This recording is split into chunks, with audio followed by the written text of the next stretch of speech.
They did not drive to Kettleridge for the child. They drove there for her father, because Rennick Sable had taken $40,000 of their money and vanished, and Anselm Cordis had never in his life let a debt walk out of a door. The Alliance was signing in 2 days, 300 guests, a cathedral already paid for. Then Bastien Corvo put his shoulder through a heavy oak door on the 4th floor, and all 3 of them stopped breathing at once, because of what was sitting on the kitchen floor in the dark and what she was trying to do to her own hand, alone, by candlelight, with a bottle of dish soap and a strip of torn bedsheet. What they found in that freezing room did not simply end a wedding. It ended the man who had built it. The cathedral smelled of cold stone and lilies, and Anselm Cordis had been standing in the sane square yard of it for 1 hour and 40 minutes. "You are slouching," Verity said. She circled him slowly, her heels striking the marble. She was a beautiful woman. Everyone said so. She had the kind of beauty that photographed well and did not warm a room. "The ranunculus have to be white," she said. "Not cream, not ivory, white. They are white. They are cream." She lifted one from the nearest arrangement and held it to the light, turning it the way a jeweler turns a stone he has already decided to reject. "Look at the center. There is yellow in it. My mother will see the yellow, Anselm, and she will say nothing, and then she will say it to everybody else for the next 11 years. Anselm looked at the flower. It was a flower. "Then change them," he said. "The florist says he cannot change them. The florist says, this is what white is. Then change the florist." Behind him, from the front pew, Bastien Corvo made a sound like a large animal shifting in its sleep. He was sprawled across the bench, a shape far too big for the furniture, red beard, forearms marked with old ink and older scars. He had been eating almonds out of a paper cone and dropping the shells on the floor of a consecrated building with no visible concern for the state of his soul. The alliance was the point. The wedding was the receipt. Mary Verity Halloran, and the Halloran freight yards fed into the Cordis docks, and no man in this city could put a bottle, a pill, or a pallet of cigarettes anywhere without paying the 3 of them for the privilege. Anselm had voted for it because it was correct. There was a crash from the side aisle, a tray of glass votives going over, then the fast panicked clatter of somebody trying to catch them and catching none of them. Verity's head snapped around. "Oh, for the love of— Sorry, I have it. The voice was small and hoarse, and it was apologizing before it had finished falling. Anselm turned. There was a child on the marble. She was on her knees in the spill of broken glass, picking the pieces up with her bare fingers and stacking them in her own cupped palm because she had nowhere else to put them. Perhaps 8 years old, though. It was hard to say because she was built like a bird. Thin wrists, sharp little shoulders under a dress that had been white once and was now the gray white of something washed 100 times in a sink. Her shoes did not fit her. That was the first thing Anselm noticed. And he noticed it the way he noticed everything, without meaning to and without being able to stop. Black patent, shine to a hard gloss with real polish, real effort, somebody's real care, and a full size, too large. She had stuffed the toes with paper. He could see the crumpled white edge of it, where her heel lifted out of the back every time she moved. Somebody had wanted her to look right. Somebody had not been able to afford to make her look right. "Get her away from the glass," Verity said. To nobody, to everybody. "Where is her father?" Rennick, a man, came fast out of the vestry, wiping his hands down his apron. 40-ish, narrow, with a nervous, handsome, ruined sort of face. The face of a man who has been charming for so long that he has forgotten it was ever supposed to be a means to something. He had a van parked outside, with his name on the side of it, in curling green letters, Sable and Daughter. "Margot." He said it low. He said it in a hissing voice, pitched for one pair of ears. "Margot, what did I tell you?" It slipped. "What did I tell you?" The girl stopped picking up the glass. She did not look up at him. She looked at the floor, and she went very still, and she said, "Be small." Anselm Cordis had watched people die and eaten his dinner afterward. He was not easily moved, but something in the flat, worn, thoroughly practiced way that child said, those two words made a muscle tighten under his jaw, and he could not have told anyone why. Rennick Sable laughed. It came out wrong. "Kids," he said to the room. "You know how it is." Nobody answered him. Nobody in that cathedral knew how it was, because not one person standing in it had ever had to be small on purpose. The florist crouched, took the broken glass out of his daughter's hands, and dumped it into the fold of his apron. Anselm saw the girl's palm as it opened. There was a bright line of red across the meat of her thumb, and she closed her fingers over it fast before her father could see, before anybody could see, and she pressed her fist into the skirt of her dress and held it there. She did not want to be a problem. That was the second thing Anselm noticed. "She is your flower girl," Rennick said, straightening up, smiling at Verity with all of his teeth at once. "Your mother said you needed one. Little cousin got the chicken pox. So, here she is, no charge." Verity looked at the child exactly the way she had looked at the ranunculus. "There is yellow in it," Bastien Che said quietly from the pew, and Anselm did not laugh, but it was a near thing, and he hated that it was a near thing. "She will do," Verity said, already turning away, already lifting her phone, already gone.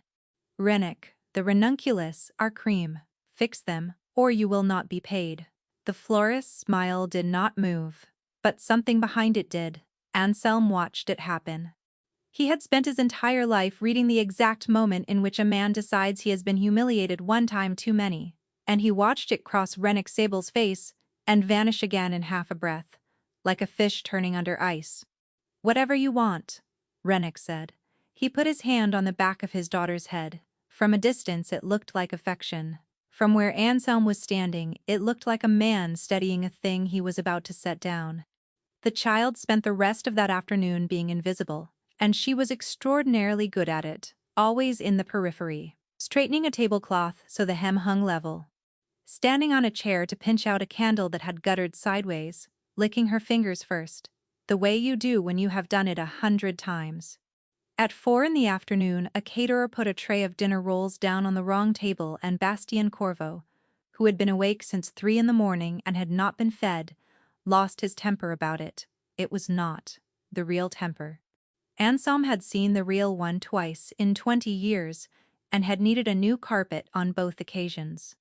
But it involved a great deal of volume, and the entire staff of that cathedral flinched backward from it in a single wave, like grass going down under a car. Everybody flinched, except the girl. She came out from behind the arrangement she had been fixing and walked directly up to Bastien Corvo, who was 6 feet 4 inches of shouting, red-bearded, visibly criminal manhood, and she stood in front of him with her hands folded behind her back. Bastien ran out of things to shout. He looked down. "Would you like me to hold your coat?" she said.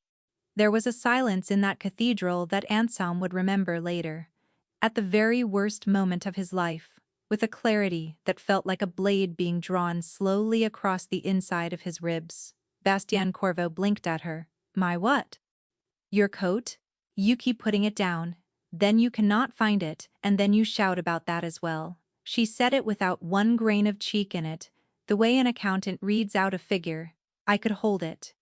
Then you would know where it was." Bastien looked down at the small girl in the 2 large shoes for a long moment. Then he took off his coat, which had cost more than the van parked outside, and handed it to her. She staggered under the weight of it. She did not drop it. "What is your name?" Bastien said. "Margot." "Margot what?" "Margot Sable." She hitched the coat higher against her chest, and her chin came up half an inch, and for exactly 1 second, there was something in her face that was not small at all, like the flowers on the van. "The marguerite is a flower. My mother picked it." "Where is your mother now?" The girl considered the question with enormous seriousness, the way children do when they have learned that the honest answer makes adults sad, and that making adults sad has consequences. "Not here," she said. Then she carried the coat to the front pew, laid it out across the wood, smoothed it flat with both hands so that it would not crease, and went back to work. Ozias Vale, who had not spoken in 3 hours, and who was standing in the shadow of the north column where he always stood, watched her go. Then he looked at Anselm. He did not say anything. He never did. But Anselm had known him since they were both 11 years old, and hiding in the same coal cellar from the same men. And he read the look perfectly. And the look said, "Something is wrong here." Anselm turned away from it. He had 11 telephone calls. He had a wedding in 2 days, and he would spend the rest of his life paying for the 4 hours in which he chose not to look. At 6:40 in the evening, the florist's van pulled away from the curb outside the cathedral, and nobody thought a single thing about it because vans leave. At 7:20, a woman with a clipboard came to find Verity and said, in the voice that people use when they have already decided that a thing is not going to be their fault, that there seemed to be a child asleep under the vestry table, and that she did not appear to belong to anybody. Anselm was in the sacristy, with a telephone against his ear when he heard it. He put his hand over the mouthpiece. "Say that again. The little one, the flower girl." The woman's mouth was doing something unhappy. "Her father has gone. His van is gone. She says that he told her to wait, and she has been waiting. And she will not come out from under the table, because she says she was told to wait there." Anselm Cordis stood very still. He was aware, distantly, of the telephone call ending, without him having ended it. "How long?" he said. "Since about 6:30. 50 minutes. She had been sitting under a table in an empty church for 50 minutes in the dark, doing exactly what she had been told to do. "Get her out," Verity said. She had come in behind them, coat over her arm, keys already in her hand, her face wearing the smooth, untroubled look of a woman who has calculated a cost and found it acceptable. "Call whoever it is one calls and put her somewhere. There is a number for this." She flicked her hand. "She is not our problem, Anselm. She is his. He will come back for her when he sobers up.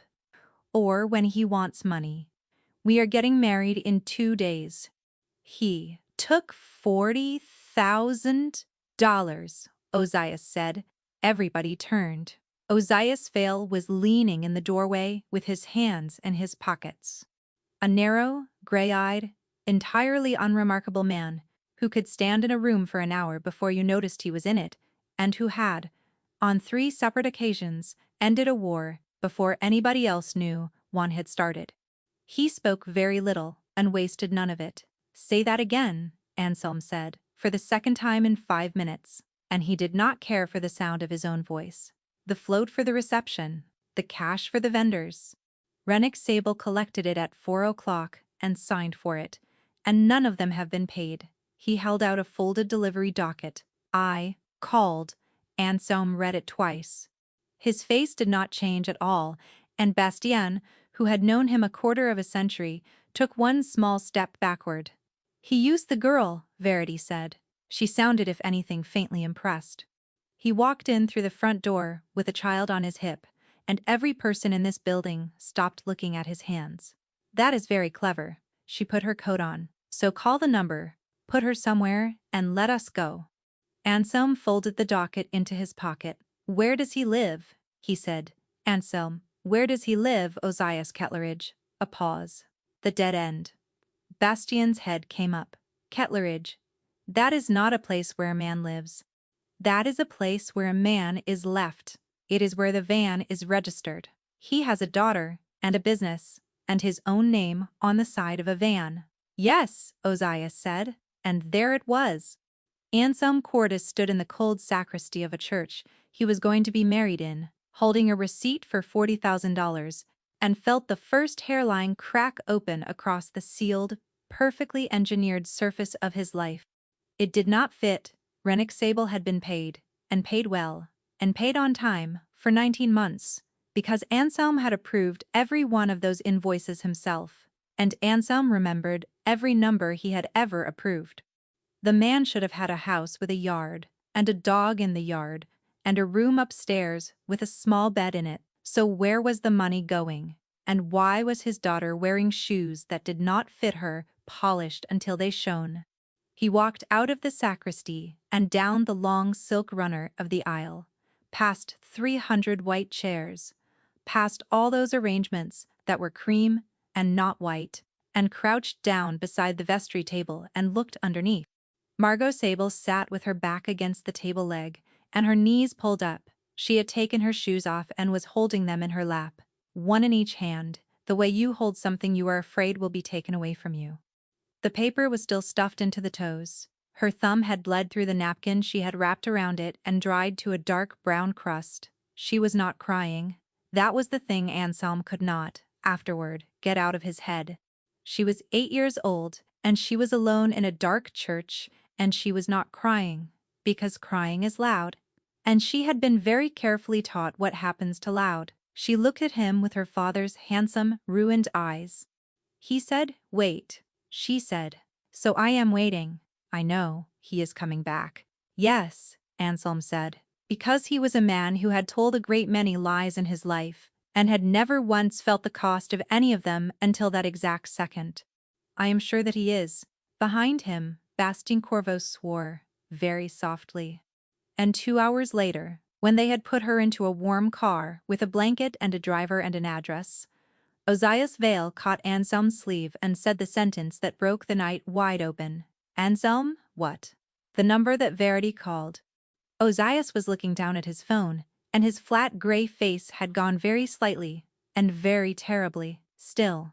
"The office they were sending her to, I called it back to confirm the handoff, and it rang in a building on Kettleridge." They took Bastien's car, because Bastien's car was the only one of the three that did not look like money. The city changed as they drove, and it changed the way a face changes when a man finally stops pretending. It began with the glass. Downtown was all glass, 40 stories of it, lit gold from the inside, and the rain coming down the towers made them look like something melting slowly and expensively. Then the glass ran out, then it was brick. Then brick with the windows bricked up, then chain link, and weeds through asphalt, and a dog that watched the car go past, without lifting its head off its paws. Nobody said anything for 11 minutes. 19 months of invoices. Flowers, sundries, delivery, modest numbers, reasonable numbers. And he had never once asked why a man with a modest and reasonable business kept requesting to be paid in cash. He had never asked, because it was convenient not to ask, because a man who takes cash leaves no paper, and Anselm Cordis had liked that about him. The girl's dress had been white once. It had been washed so many times the fabric had gone soft and gray along every seam, and it had been ironed. Somebody had ironed it. You do not iron a dress you do not care about. She had asked to hold Bastien's coat, not for money, not for attention. She had looked at a shouting man and identified, in 4 seconds, the small logistical failure making him miserable, and she had offered to fix it, because fixing things was how she had learned to be permitted to remain in a room. Be small. "Stop the car," Anselm said. Corbin stopped the car, and Anselm got out and stood in the rain, on a street where every second light had been shot out, with both hands flat on the roof. He had seen the bruise. That was the thing. That was the thing sitting in his chest, like a swallowed stone. When she had reached up to pinch out that guttering candle, her sleeve had fallen back from her wrist. And on the inside of her forearm, there had been 4 small, oval marks in a row, and one more on the other side. And they had been the yellow-green of a bruise that is a week old, and healing. And they had been exactly the size and exactly the spacing of a grown man's fingertip. He had looked at a child's arm, and his mind, which was the only thing about him worth insuring, had said, "That is a handprint." And then his mind had said, "Not your business." And then his mind had gone back to the customs seal on the Eastern Basin. Bastien came around the hood and stood next to him without a word. And after a while he said, in a voice Anselm had never once heard him use, "I gave her my coat to hold. She could hardly lift it." and she laid it out flat so it would not crease. His jaw was working. I thought it was funny. Get in the car, Anselm said. And his voice came out perfectly level, and that was the worst of it, because he had built his entire life on the ability to keep his voice level. And it was, he understood now, the single most useless skill any man had ever cultivated. The building at the dead end had been condemned twice and lived in through both condemnations. The front door had no glass. Somebody had nailed plywood over the hole, and somebody else had kicked a hole in the plywood. The stairwell smelled of wet plaster, cigarettes, and mold, and underneath all of it, faint and sweet and completely wrong, it smelled of flowers. Anselm stopped on the second landing with his hand on the rail. "Do you smell that?" he said. Ozias, 3 steps above him, had already stopped. "Lilies," Ozias said. "Why does it smell of lilies?" Nobody answered him. They went up. Somewhere above, a television was playing to nobody at all. 4th floor. The door was not like the others. The others were hollow, and cheap, and dented. This one was heavy. An old slab of oak salvaged from somewhere and hung badly, and it was scarred all around the lock, gouged and splintered, the way a door gets when it has been forced open more than once, and repaired, and forced again. There was a smell coming out from underneath it, flowers, cold air, and, threaded all the way through it, thin and metallic and entirely unmistakable, the smell of blood. Bastien Corvo did not wait for a decision. He hit the door with his shoulder, and the frame gave with a crack like a bone breaking, and the 3 of them came through it, fast and low, with their weapons up and their hearts going. And then all 3 of them stopped absolutely dead in the doorway. And in the 22 years that Anselm Cordis had been in this business, in all the rooms he had walked into, and all the things he had walked into them to do, he had never once, not one single time, felt his own hand shake on a gun. It shook now. The first thing was the cold. It came at them through the open door like something with a body. Not the cold of an unheated room, but the deep-set, settled, patient cold that gets down into plaster and stays there. The second thing was that there was nothing in the apartment. No couch, no chair, no television, no rug, no lamp, no table, no shelf, no photograph, no clock. The walls were bare down to the plaster, and the plaster was bare down to the lath in 2 places. The floorboards had been swept. That was the detail that would not leave him afterward. That somebody had swept the floor of a room with nothing in it, carefully, right into the corners, because it was the only thing left in that room that could still be done well, and there were flowers everywhere. They were in buckets. Cheap plastic buckets, the kind you mop a floor with, lined up against the far wall in a neat and deliberate row, each one crammed with cut stems.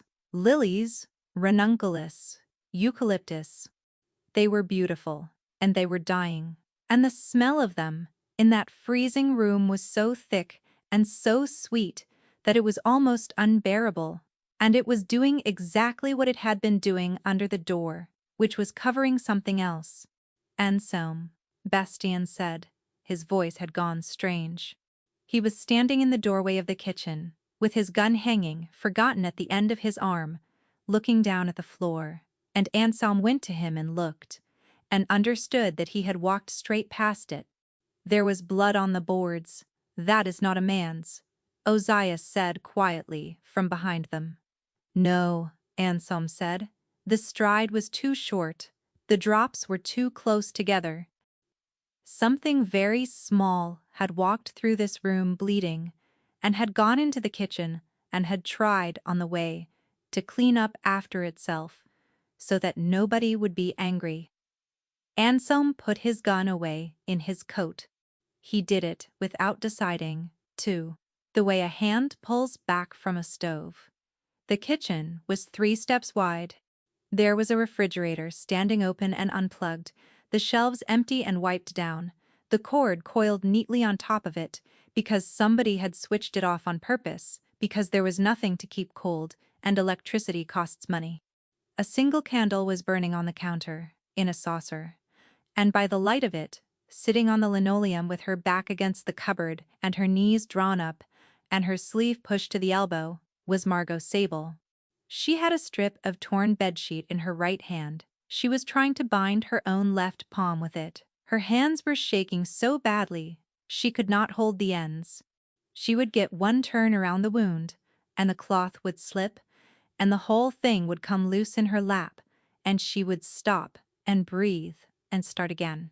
Beside her on the floor sat a bottle of dish soap and a saucer of water gone pink. She had laid everything out in a row, in order, before she began, because she had done this before. The cut across her palm was not the cut from the votive glass. It was much longer, and it was deep, and the edges of it were swollen and shining and hot-looking, and it had been open for days. She heard the boards. Her head came up. And she did not scream, and she did not cry out, and she did not scramble backward. And Anselm Cordis, who had spent his adult life being looked at by frightened people, had never been looked at the way that child looked at him in that kitchen. Because what came up into her face first, before the fear, before anything at all, was apology. "I am sorry," she said. Her voice was a scrape. "I am sorry. I know I am not supposed to be here. He said the office would come. I did not have anywhere to." She stopped.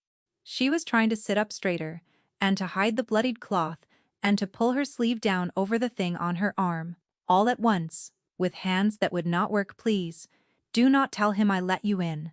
Please. He does not like, Margot. He does not like it when people come up." Bastien Corvo made a sound behind him. It was not a word. It was the sound a very large man makes when something goes into him. Anselm crossed the kitchen. He did not remember crossing it. "Give me your hand," he said. She held it away from him. Her chin came up half an inch, exactly the way it had come up in the cathedral. "I can do it, Margot. Give me your hand. I can do it." Her voice cracked in the middle, and she heard it crack, and her whole face went tight, with something that was not pain. And Anselm understood, with a clarity, like a hand closing around his throat, that it was shame.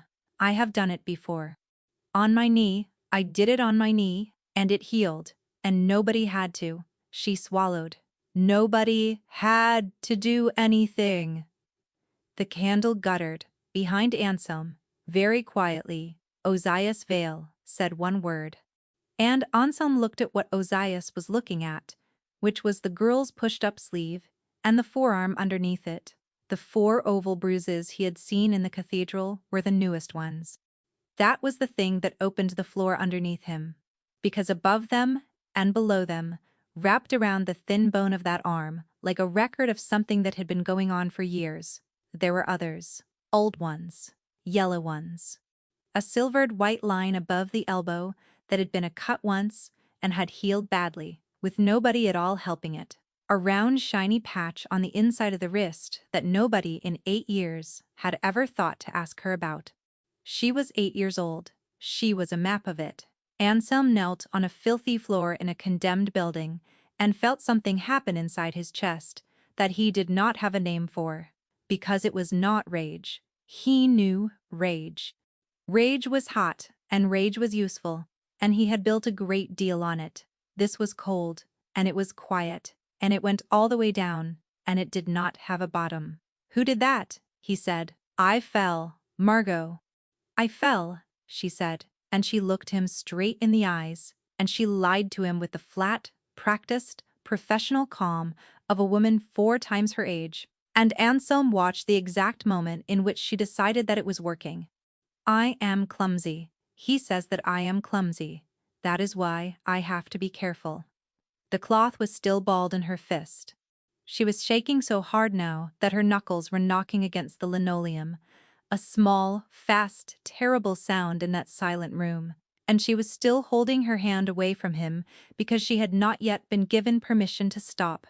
Anselm put out his hand, palm up. He did not grab at her. He did not reach for her. He simply held his hand out, open, in the space between them, and he waited. And he did not say one single word. It took a long time. Then Margot Sable laid her hand in his, and folded forward over her own knees, and began. very quietly, in a way that was far worse than screaming, to shake. "I need light," Anselm said. Bastien took out his phone and held the torch of it steady over the girl's hand, and Anselm noticed, in some far-off compartment of himself, that Bastien Corvo's hand was not entirely steady either. He took off his coat, folded it, and put it on the floor beside her. "Sit on this. It will get dirty." "Yes," Anselm said. "Sit on it." He took her hand. The cut was infected. He did not need a doctor to tell him that. The edges had gone a shining red, and the red had begun to travel, 2 thin lines of it, creeping up the inside of her wrist, toward the elbow, and there was a hardness under the skin, at the base of the thumb, that had no business being there. "When?" he said. "Tuesday. 5 days. How?" She hesitated. And Anselm Cordis, who had extracted information from grown and dangerous men in basements, heard that hesitation and understood immediately that she was not deciding whether to tell the truth. She was deciding which lie was small enough to be believed. She had a stock of them, built up over her entire short life, and she was going through it, and he could see her doing it. "Do not," he said. She stopped. "Do not do that with me," Anselm said. "Not ever. You may tell me nothing at all. That is permitted. But you will not lie to me, and I will never lie to you. And that is the arrangement between us, from this second forward. Do you understand what an arrangement is?" Margot Sable looked at him for a long moment. "It is like a promise," she said. "But nobody is nice about it." Behind him, Bastien Corvo turned his face to the wall. "That is exactly what it is," Anselm said. "How did you cut your hand?" "The bucket." She said it fast, all at once, like something coming loose. "There is a bucket, with a crack in it, on the top of the stack, and the crack is sharp. And he needed the buckets, so I was carrying them. And he was already in the van, and the horn was going, and I could not." She stopped. She breathed. She started again, quieter. "I was hurrying." "How many buckets?" 14. "They are not full. He does not fill them all the way. That is a waste." She said it in a way that made the hair stand up on the back of Anselm's neck, because she was not repeating it. She was agreeing with it. She had heard it so often it had become hers. Anselm poured the cold water over her hand. She went rigid, every muscle locked, and her eyes squeezed shut, and she pushed her forehead into her own shoulder, and she did not make one single sound. That was worse than screaming. Because a child who screams still believes that screaming will bring somebody, and a child who does not scream has learned that it will bring somebody, and that it will be worse when they arrive. "You can make noise," Anselm said. She shook her head, forehead still against her shoulder. "Margot, in this room tonight, you can make any noise you want." She shook her head again. Bastien crouched down. He set the phone on the floor with the torch pointing at the ceiling, so the light went soft and stopped being an interrogation. And he sat back on his heels, all of that bulk folded down onto a kitchen floor. "Hey, Marguerite." She opened one eye. "Nobody calls me that." "Well, I am going to, because it is a flower, and I looked it up in the car, and it turns out to be a daisy, and I think that is an extremely stupid name for a person, and I intend to use it constantly." He said it far too loud for the room, and Anselm watched something in the girl's face unclench by a millimeter. "Now, my friend is going to hurt you a great deal. In about 4 seconds, because that hand has gone bad, and he has to get it clean. And he is not going to stop just because you cry." Bastien Anselm said. "So you should bite me." Margot blinked. "What?" Bastien held out his forearm, sleeve pushed up, ink and scar tissue and all. "Bite me, as hard as you like. I have been shot twice and stabbed once, and I did not even feel the second one. And I promise you, on the grave of my extremely unpleasant father, that I will not be angry, and that nothing will happen afterward. Nothing. Not tonight, not tomorrow, not ever." And his voice at the end was not loud at all. The child looked at the offered arm for a long moment. Then she took hold of it with her good hand, set her teeth against it, and nodded once. Anselm cleaned the wound. It took 11 minutes. Cold water and dish soap, and then a small, flat bottle of clear spirit that Ozias produced from a pocket without a word. He opened that cut and cleaned it all the way down, because half doing it would have been a mercy that killed her inside a week. Margot Sable bit down on Bastien Corvo's forearm and held on. Bastien did not move a muscle. He knelt there and let her, and he watched her face the entire time, and when it was over and she let go, gasping, gray, shining with sweat, he pulled his sleeve back down over the mark without glancing at it. "Told you," he said. "Did not feel a thing." "You are lying," she whispered. "Yes," Bastien agreed, "but it was a nice lie, so it does not count." Anselm bandaged the hand. And while he was doing it, he looked at the rest of her, because he had trained himself never to look at only one thing. Her collarbones stood out under the neck of that gray-white dress, like the frame of something unfinished. The dress had been let out at the shoulders, and the seam was a different thread. And there was a smell on her, under the flowers, and under the blood, that he recognized and could not place, and then did place, and it was the sweet acetone smell of a body that has run out of things to burn, and has started burning itself. "When did you last eat?" Anselm said. "Today." "What?" "There were the rolls," she said, "at the church. The ones the man put down on the wrong table. And everybody shouted about. Nobody wanted them after that." She said it without the smallest trace of self-pity, as a simple report of good fortune. "There were 4. I had 2. I put the other 2 in my pocket." 4? She stopped. She stopped so abruptly and so completely that the silence rang. Anselm did not look up from the bandage. "For who?" "Margot." "Nothing. You put 2 dinner rolls in your pocket for who?" And Margot Sable, 8 years old, sitting on a ruined coat in a freezing kitchen, with her hand wrapped in a bedsheet, looked past him at the closed door on the far side of the apartment, the one they had not opened, the one Anselm had registered as a closet and dismissed. "Please do not be angry," she said. Ozias Vale opened the door. It was not a closet. It had been a bedroom once, and it was the size of a bathroom, and it was the only room in that entire apartment that had anything in it at all. There was a mattress on the floor. A real one, with a real fitted sheet tucked in tight and square at the corners. A folded blanket, a pillow, and the pillowcase had been ironed, and Anselm knew with absolute certainty whose hands had ironed it. There was a lamp on an upturned crate, and the lamp was on, drawing power from the one working outlet in that apartment. And on the mattress, with a folded coat over her legs, and a cup of water set within reach of her right hand, was an old woman. She was very thin and very still. Her eyes were open.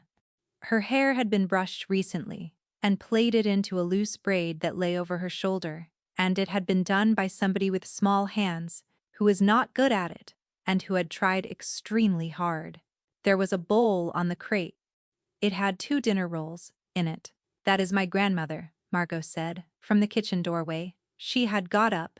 She was holding the frame with her good hand, swaying, gray-faced, the bandage already spotting through, and her face had the terrible flat calm of somebody delivering a report they have rehearsed.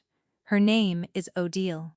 She had a stroke in the winter, and the left side does not work, and she cannot speak, but she can hear you. So please do not talk about her as if she is not there, because people do that, and she hates it." She dragged in a breath. "The lamp is the only thing I plug in. I know it costs money. I turn it off in the day." Nobody in that apartment said anything at all. "He was going to put her in the county place," Margot said, "in February. He said it was free, and it was fine. And I looked it up at the library, and it is not fine. There was a report. 4 people died. So I said I would do it instead. I said I would do everything. I said that if I did everything, could she stay?" Her chin came up, and it stayed up, and it was shaking. "So I do everything. The buckets and the stems and the deliveries and the van. and I turn her every 3 hours so she does not get the sores. There is a way you do it. I learned it. And I wash her, and I feed her, and I do it right, so she stays. The candle in the kitchen went out. Nobody moved to relight it. The money, Anselm said. His voice did not sound like his own. Margot. The money he is paid, where does it go? He plays cards, at the place on Vanner Street. He tells me about the winning. He does not tell me about the other times. But I know about the other times, because that is when there is nothing in the refrigerator. So I turned the refrigerator off, because it hums, and the humming made it worse. Made what worse? Bastien said. And his voice had gone to a place Anselm had heard exactly twice in 20 years. She did not answer that. She looked at the old woman on the mattress instead, and the old woman looked back at her, and one single tear ran sideways, out of the corner of Odile's eye and down into the pillow, and her right hand, the one that still worked, opened and closed on the blanket like something trying to reach. He said that tonight was the last job, Margot said. He said that after the church, everything would be fixed. He said, wait here, and I will come and get you, and we will go somewhere, with a garden. She wiped her face with the back of her bandaged hand and left a smear across it. So I am waiting. She looked up at Anselm. He is coming back, she said. You said so. And Anselm Cordis, who had built a criminal empire on the single principle that he never said a word he could not stand behind, understood that he had told a lie to a child a few hours ago, and that he was going to have to live inside it now. Rennick Sable was not coming back. He had taken $40,000 and put his daughter under a table, like a coat he did not intend to collect, and he had left an 8-year-old girl and a woman who could not walk in a condemned building with no heat, and he had driven away. And he had known that she would wait, because he had spent 8 years teaching her exactly how well she could wait. Anselm turned and walked out of the room. He walked through the empty living room with its swept floor and its dying flowers, and he stopped in front of the buckets, and he stood there, with his back to all of them, for 11 full seconds. Then he took out his phone. Anselm, Ozias said quietly, from the doorway. He was holding the dead landline of that apartment, the ancient beige unit that had been sitting on the floor by the door, and he had turned it over and was looking at the underside. The number, Verity called, he said, the holding office, the place they were sending the child. He held it up. There was a sticker on the back of it, a printed label, the kind a company puts on a machine it services. It had a business name and a number, and the number was the number and the name was one Anselm Cordis, had been reading on invoices and manifests and audited accounts every week for 19 years. It was his brother's. Say it, he said. Silas, said Ozias. Silas owns this building. Anselm Cordis stood in a room full of dying flowers and telephoned his fiancée. She answered on the second ring, and there was cutlery behind her, and laughter and the acoustic of a restaurant, in which the tables are set far enough apart that you can say absolutely anything. Finally, she said, where are you? Verity, who chose the flower girl? A small silence on the line. What? You did not have one. Your cousin was ill, and then, 4 days ago you had one, and she came free of charge, attached to the florist. He was speaking very evenly. He could hear himself doing it. Somebody suggested it. Somebody put a child in that building and told you it was a favor. Who? I do not remember. Anselm, this is. You remember the exact shade of a flower you looked at for 6 seconds. Who? The silence went on longer this time. Silas, she said. He had known for 4 minutes, and hearing it did nothing at all to him, and that was how he understood how far past a certain point he had already gone. There was no shock left anywhere in his body. There was only arithmetic. He said that it would be sweet, Verity said. He said the man was reliable, and the girl was quiet, and it would look good, for the photographs. A little girl in front. It softens the. She stopped. Her voice sharpened. What is this? What has happened? The florist ran with the float. He also left his daughter. And I told you to make a telephone call, and you have instead driven to the worst street in this city on the night of your own rehearsal dinner to look at a sad room. The warmth was gone. What was underneath was very clean and very cold, and Anselm found, distantly, that he respected it rather more. She is not yours. She is a stranger's child, and if you begin picking them up you will never stop. And I did not agree to marry a man who picks things up. No, Anselm said, you did not. There is an old woman in the back room, Verity. She has had a stroke. She cannot speak and she cannot move, and the only reason she is alive tonight is that an 8-year-old child has been turning her body over every 3 hours for 5 months, so her skin would not open. Nothing. The restaurant murmured behind her. The child cut her hand 5 days ago, carrying his buckets, Anselm said. It went bad. And tonight, she was sitting on a kitchen floor trying to bind it, shut herself, by candlelight, because the man who owns that building sent her back into it. And the man who owns that building is my brother. And the reason he owns it, Verity, is that I gave him the money to buy it. That is not, she said, my fault. And there it was. Anselm closed his eyes. Not is she alive. Not how bad is the hand. Not what do you need. That is not my fault. No, he said, it is mine, Anselm. There is no wedding. The line went so quiet that he could hear a waiter, somewhere far behind her, asking somebody a question about wine. You cannot, Verity said. Be serious. The cathedral is paid for. Keep it. He turned. Bastien was in the kitchen doorway, and Ozias was at the window, and neither of them was pretending not to listen. But the alliance is dead, and I want you to be precise with your father about the reason, because he is going to ask, and I would like him to have it correctly. And what is the reason? She was hissing now. The polish had come off entirely, and underneath it was a girl who had never once in her life been told no because of a florist's brat. You will burn $100 million and humiliate my family in front of 300 people over a child you met this afternoon? No, Anselm said. He looked at the door of the little bedroom where a lamp was burning that a child switched off in the daytime to save money. I am doing it because I stood in a church for 4 hours today, and I saw a bruise on her arm, and I decided it was not my business, he said. And I have spent my life being told my mind is the most valuable thing in this city. So understand exactly what my mind did with the information that a grown man's hand had been closed around a child's arm hard enough to leave a print.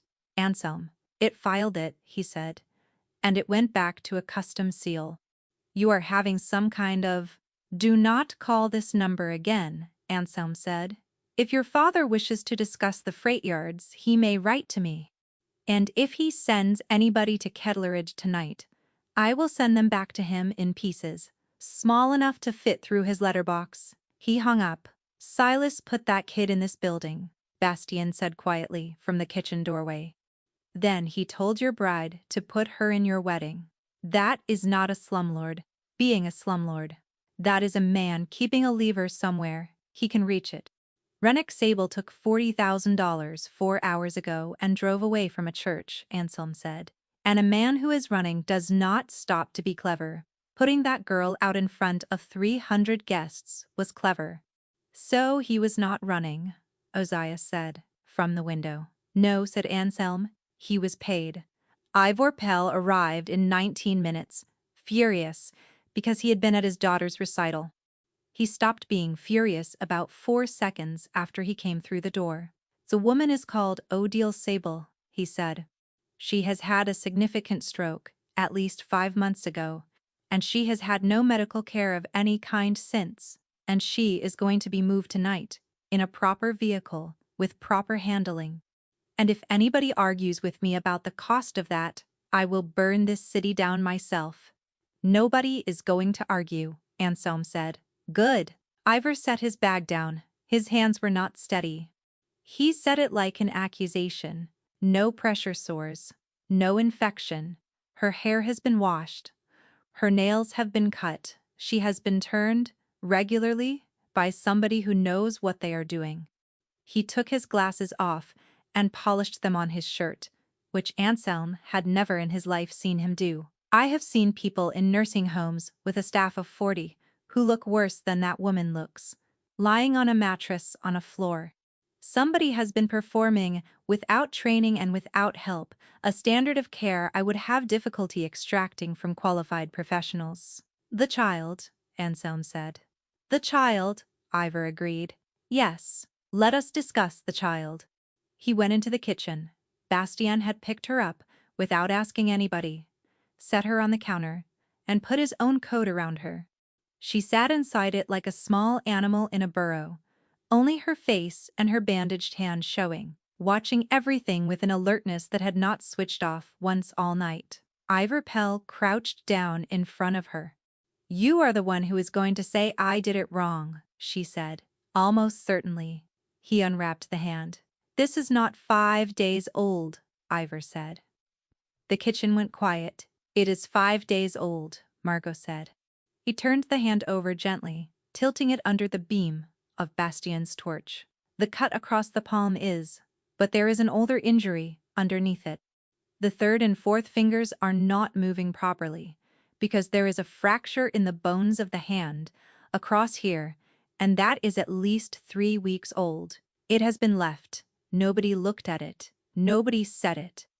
And unless somebody sets it properly, and soon, she will never make a full fist with that hand for the rest of her life." Nobody moved. Anselm heard, very clearly, the small sound of Bastien Corvo's teeth coming together. "How did you break your hand?" Ivor said, very calmly. "I did not break my hand. That is a different sentence," Ivor said. "And I noticed." The girl's face did something then that Anselm Cordis would carry with him until the day he died. It did not crumple, it did not open. It closed, the way a door closes, and behind it, a calculation was running. The same calculation she had been running since the second they came through that door. And it was not how I get help. It was how much trouble is he going to be in, and how much of it is going to land on me. It was the van door, she said, the sliding one. It sticks.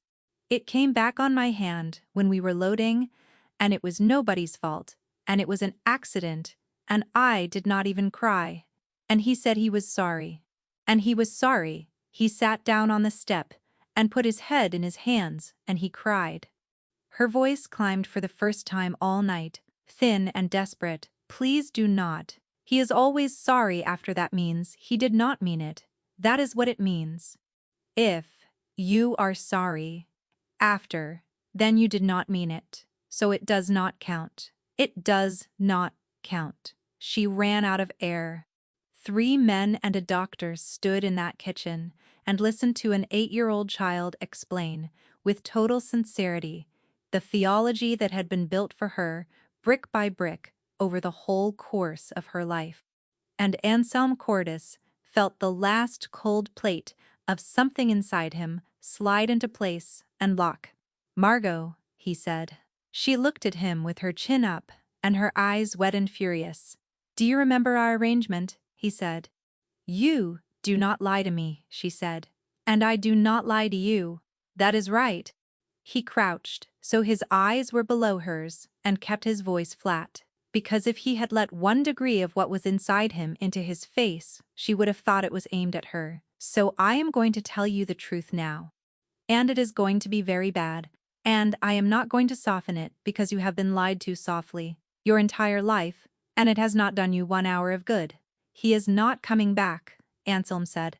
The kitchen was completely silent. "He took money that was not his, and he drove away. He did not forget you, and he did not lose you, and he is not delayed. He put you under a table because he knew you would stay under it." Anselm did not look away. "It is not a fault in you. It is a thing he built into you on purpose, because it was useful to him. And I am telling you tonight, because you are going to work it out for yourself in about 3 days. And I would rather you heard it from somebody who is not going to leave." Margot Sable sat on a kitchen counter inside a man's coat and looked at him. And then at last, 8 years late, she began to cry. It came out of her wrong. Hard, silent shudders. Her good hand jammed over her mouth, and she was apologizing all the way through it, the word coming out in broken pieces. Sorry, sorry. And Bastion Corvo made a low sound in his chest and put his enormous scarred hand flat against her back and left it there. And Ozias Vale walked out of the kitchen and stood facing the wall. Anselm did not move. He let her be as loud as she wanted, for as long as she wanted, in the only room in her entire life where it had ever been safe to be loud. And when it had spent itself, she rubbed her face with her bandaged hand and looked at him with red-rimmed eyes, and asked the only question that mattered to her. "What about my grandmother?" she said. "Not what about me." "Odile," Anselm said, "is going to a house with a garden. Tonight. And you are going with her, and there will be a nurse in that room at all times, and heat, and food. And you will never turn a lamp off to save money again as long as you live. I cannot pay for that." "No," Anselm agreed.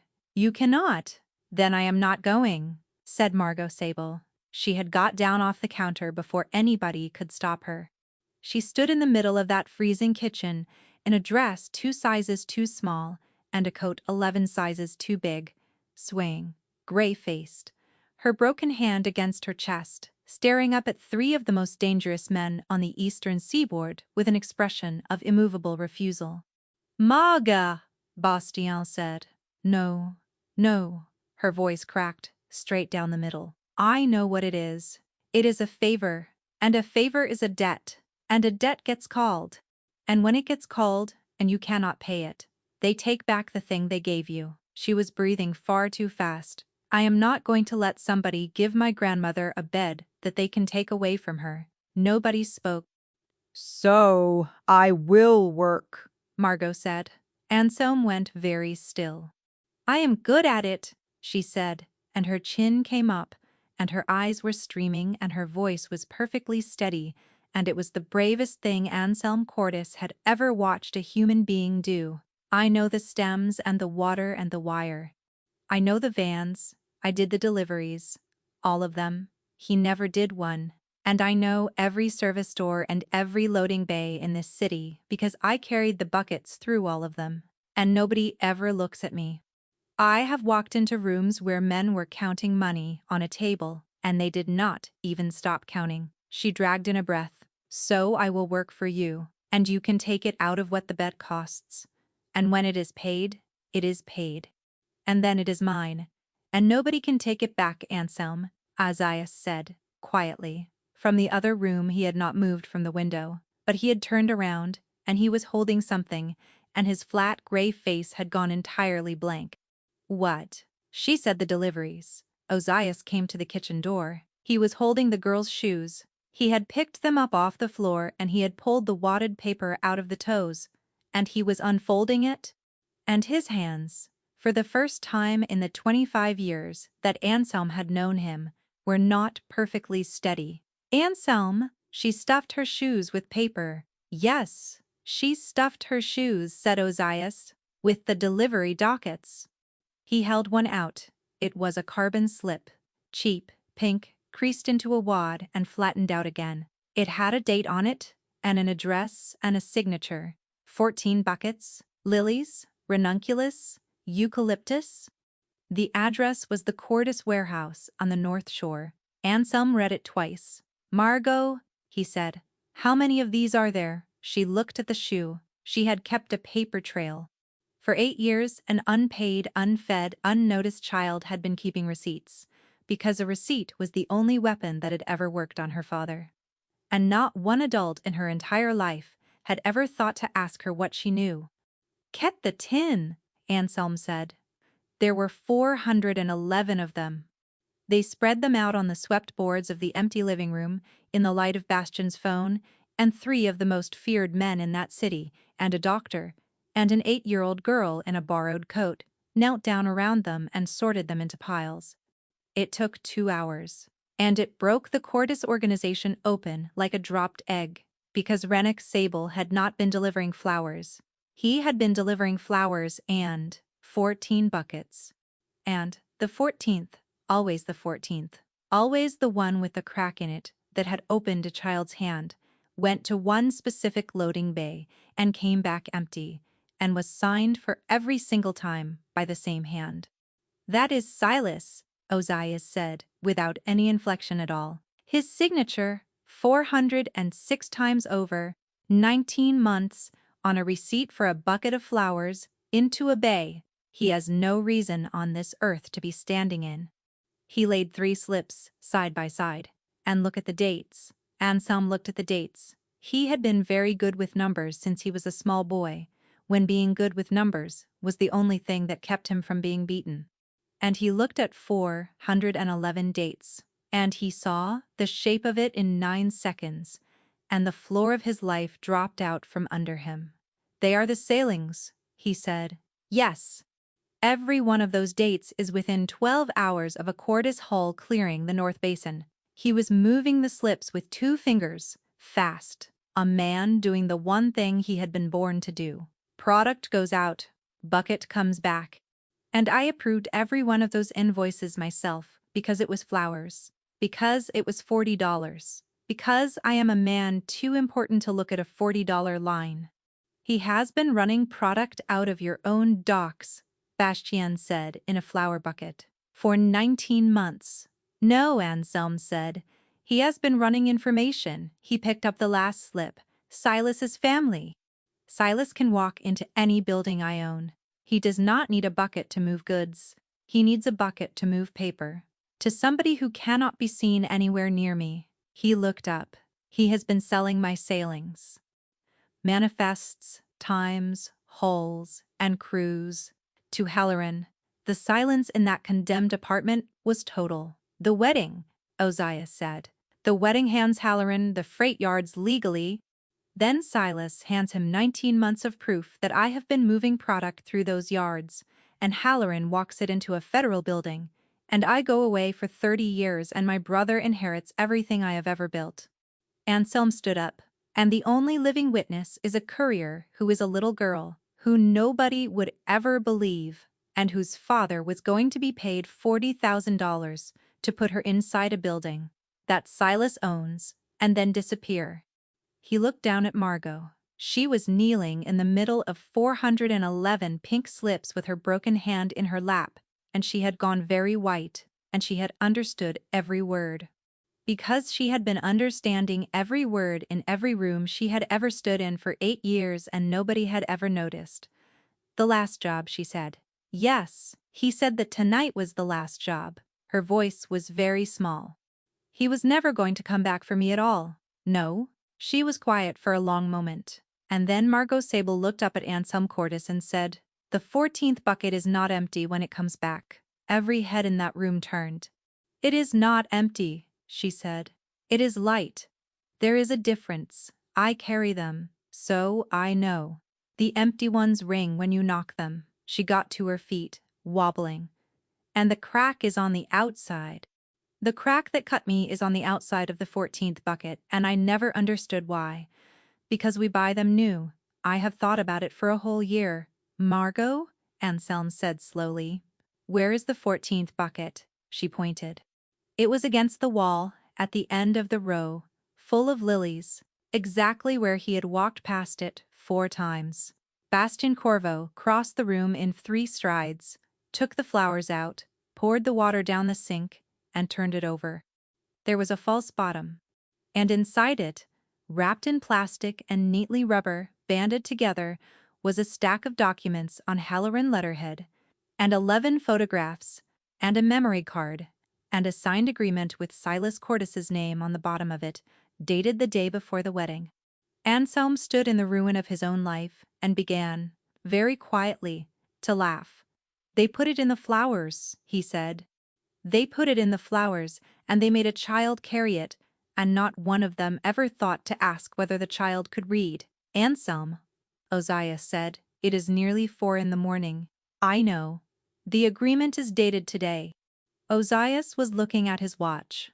The second he hears the wedding is off, that memory card goes into a federal building, and there is nothing on this earth that will stop it. Then he does not get to hear, said Anselm Cordis.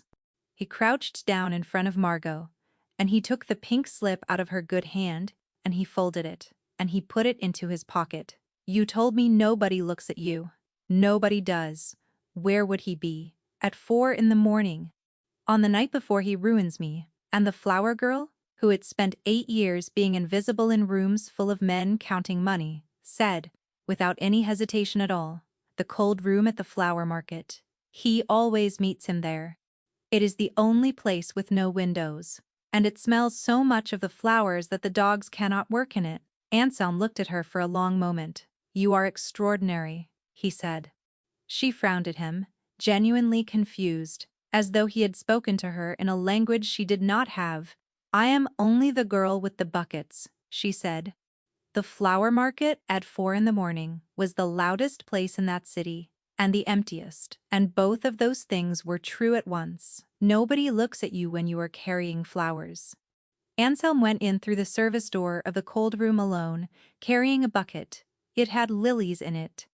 The cold room was lined floor to ceiling with steel racking, and the air in it was so saturated with the smell of cut stems that it went into the back of the throat like syrup. Standing in the middle of it, under a single hanging bulb, were 2 men. Rennick Sable had a canvas holdall at his feet and a new coat on his back. Silas Cordis had a briefcase, a face very much like Anselm's, and 11 years of seniority. And he had been the man who taught Anselm to shoot. Where is the girl? Silas was saying. Where you said under the table. She will not move. Rennick laughed. High and awful. She never moves. You could leave her there a week. Anselm Cordis set the bucket down on the concrete. The sound of it was very small. Both men turned. Anselm, Silas said. Hello, Silas. The blood went out of Rennick Sable's face so fast that it looked like a conjuring trick. Now, Silas said, carefully. Before you. I have the bucket, Anselm said. He kicked the bucket over. The water went out across the concrete in a wide gray fan, and the lilies with it, and the false bottom came loose and rolled and rang against the racking. And the plastic-wrapped stack of paper slid out and stopped, wet, at his brother's feet. Silas looked down at it for a long time. She kept the dockets, Anselm said. Everyone. 411. She stuffed them into her shoes because the shoes were too big for her. And I stood in a church for 4 hours today and looked at those shoes and did not ask why. Anselm, you put her in that building. It was practical. Silas's voice had gone up, and he was already assembling it. And Anselm watched his own brother's face perform precisely the same small internal calculations he had watched an 8-year-old child perform on a kitchen floor 6 hours earlier. The only difference was that the child had been afraid of a beating. It was managed. A courier who could not testify, in a building I controlled, with a father who would do anything at all for a card table. Anselm, that is good work. That is exactly what you taught me to. You knew what he was. I never touched that girl. No, Anselm agreed. You looked away, and you filed it, and you went back to your customs seals. He was aware of his own heartbeat, slow and enormous, behind his ribs, which is precisely what I did. So do not mistake this for a speech about your character. The service doors at the West End came off their hinges, with a bang that shook the racking, and Bastien Corvo came through the gap. Like weather, Rennick Sable ran. He got 4 steps. Ozias Vale was standing in the aisle he ran into, and had been standing there for about 90 seconds, and Rennick went down onto the wet concrete with his arm behind him, at an angle that was not survivable as an arm. He screamed. Ozias let him. Little brother, Silas said, you cannot do this. He had both hands up now empty, and he was smiling, and it was Anselm's own smile, worn badly. Halloran has copies. Of course he has copies. You put me in the ground and that memory card goes into a federal building at 9 o'clock this morning. And everything our father built goes with it. So what you are going to do is think. The way you always think. And you are going to work out that you need me alive, and he was right. Anselm Cordis stood on the wet floor of that cold room and understood that his brother was mathematically correct, and that the efficient thing, the man he had been at 9 o'clock that evening would have done without hesitation, was to take the deal. He was still thinking about it when Rennick Sable, face down on the concrete, with a broken arm, began to laugh. "Oh, he is going to take it," Rennick said into the floor. "Look at him. He is counting." He turned his head. There was blood in his mouth. "You want to know the funny part? She is still sitting under that table right now. 8 years. I have been putting her places and telling her to wait, and she has never once moved.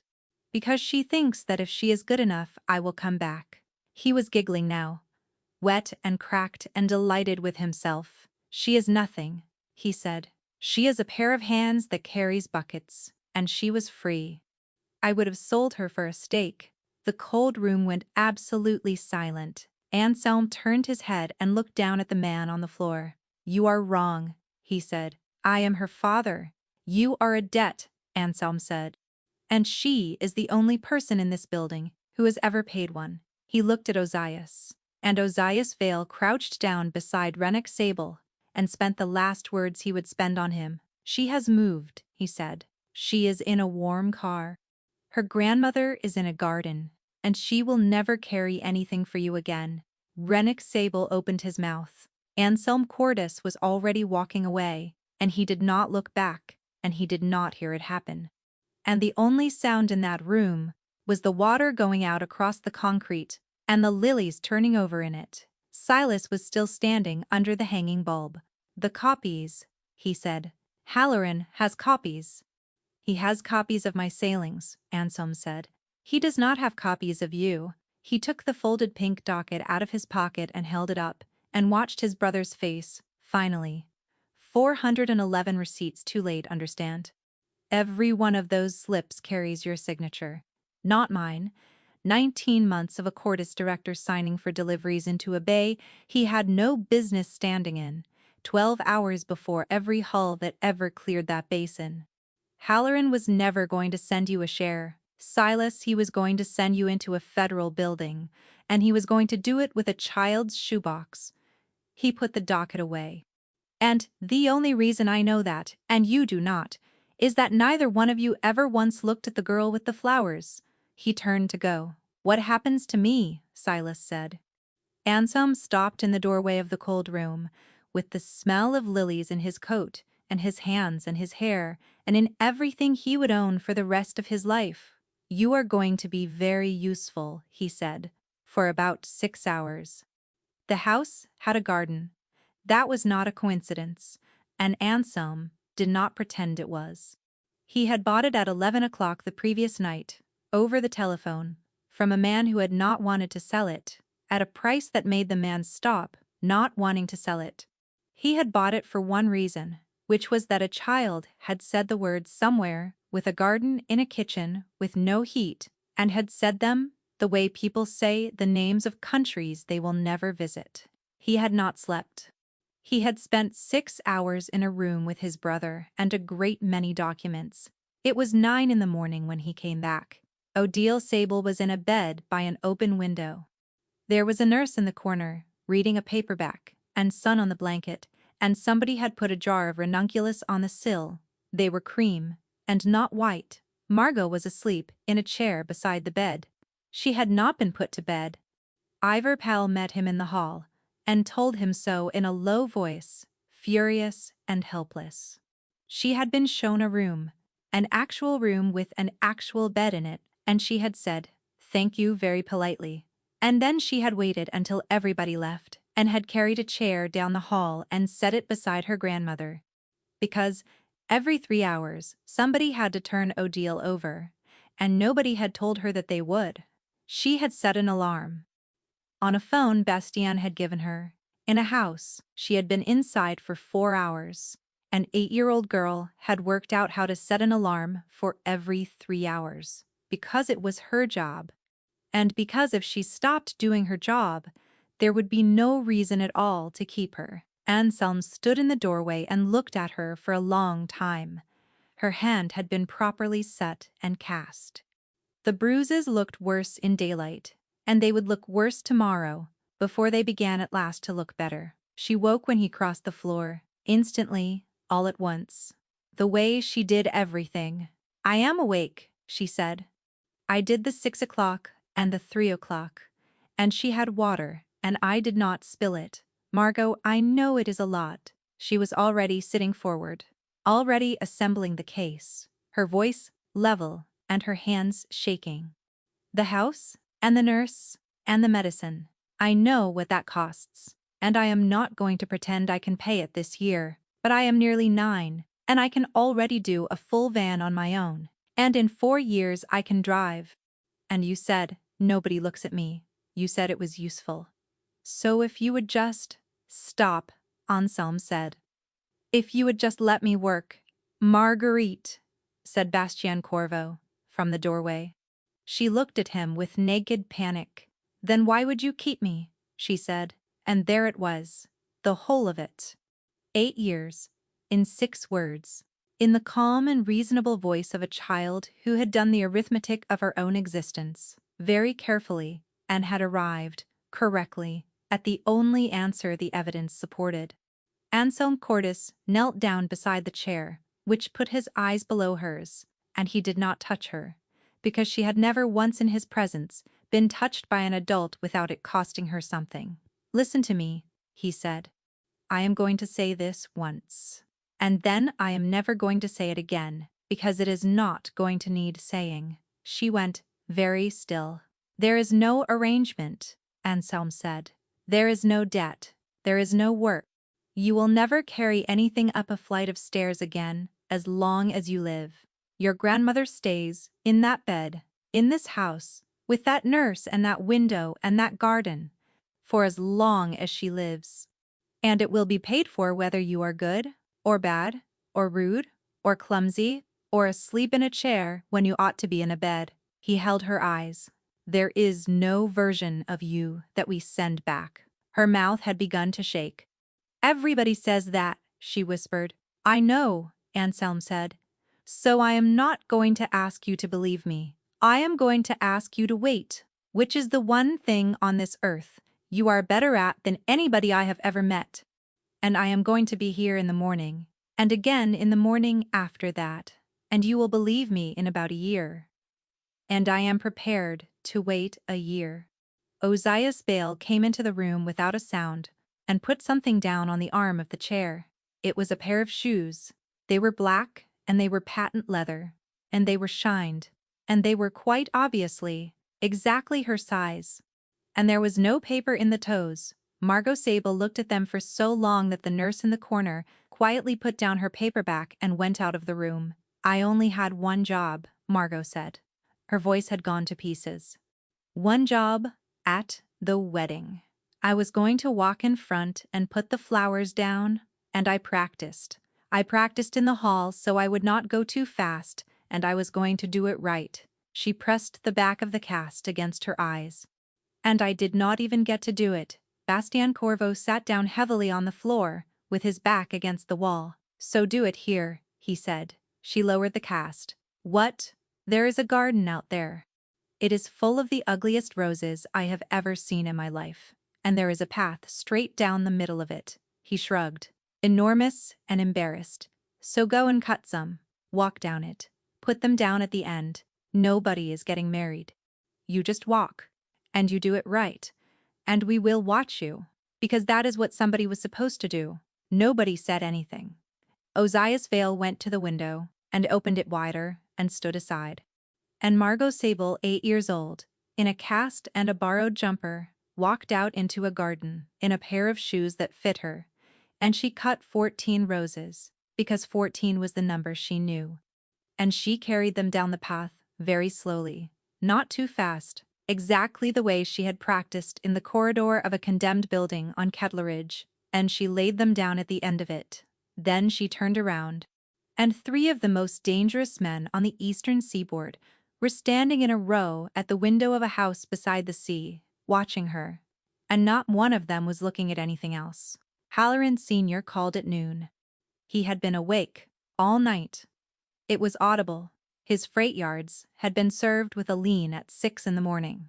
His daughter's engagement had ended in a telephone call.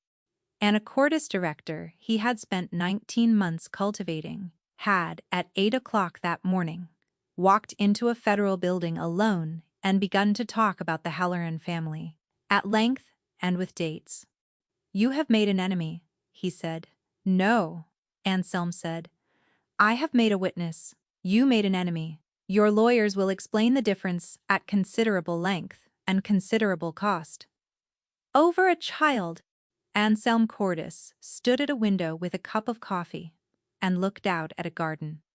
There was a girl in it, sitting on the grass in the sun, with a cast on her arm, and a very large red-bearded man beside her, and he was attempting to teach her a card game, and she was, with a terrible and quiet ruthlessness, taking him apart.